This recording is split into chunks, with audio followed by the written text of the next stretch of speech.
I went through quite a few tutorials, but there were a couple of things I was just really having a hard time being able to build with. And actually, one of our instructors here is also using FreeCAD, and I had a chance to sit down with him. And very quickly, within literally like a half an hour of just discussion, he had gone through the same process and had made the big jump of being able to figure out some of the key items you need to know in order to be able to build.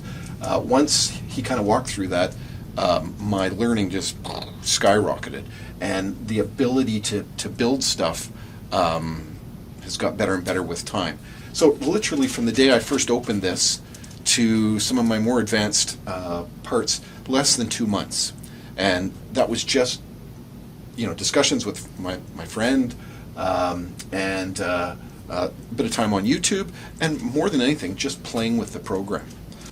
And boom, add a little pad. I don't want it that thick. I'm going to make it 0.1 of an inch thick, and there's my part.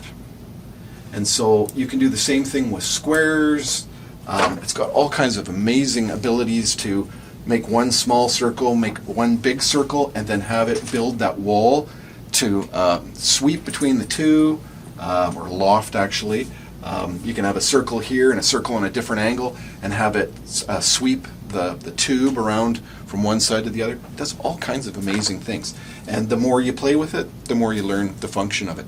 And so with those basic skills and a bit of time, I was then able to start to create the parts so that they look like what was on the aircraft, so that we've got something we can show the students. They can see how it actually operates in general terms and understand the concepts of how it works, how it's powered, how it's controlled, and how it fits in that system on an air conditioning system.